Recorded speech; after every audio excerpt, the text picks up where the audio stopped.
Bei den Asiaten klappt das super. Die wissen, was ein Tuk-Tuk ist und die wissen, dass man dort einsteigen muss. Und darum habe ich eben gedacht, ich fahre zum Löwendenkmal, ja, weil dort wimmelt es einfach von Asiaten.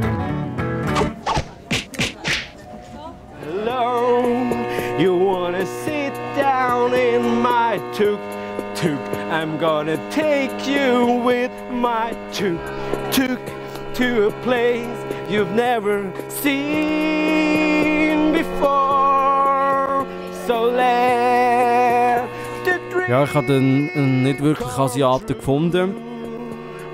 Ich habe aber zwei gefunden aus der Nähe von Asien, von Australien. Die haben sich nicht fest aufgedrängt wie die anderen und darum habe ich dann die mitgenommen. Now, yes, woo! Thank you very much. Thank you for coming to Lucerne. So, where you live in Australia? Melbourne. Well, now.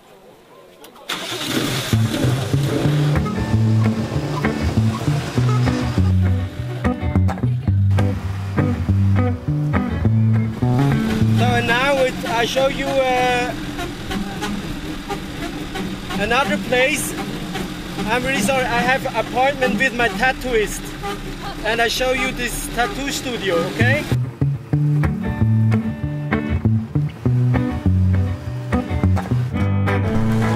Hi, my friend.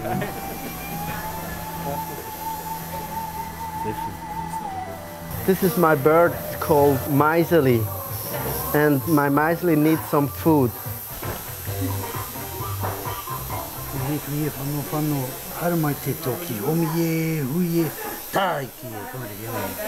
Okay, you ready? Yeah.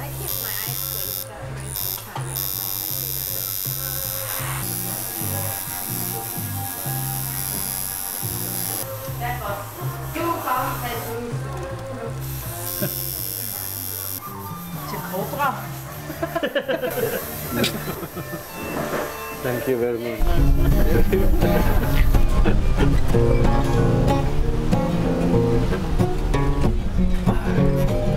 So this is the place to be. Im Seebad eng drängelt sich die Leute eng aufeinander. Der oder die unbeliebt, kriegt keinen Sonnenbrand. That's Swiss German. You understand Swiss German? Yes? Not at all. Anyway. Im Seebad eng schaut der schöne mich mit schönen Augen an. Fragt mich, ob ich echt vielleicht ihren Rücken eingrämen kann.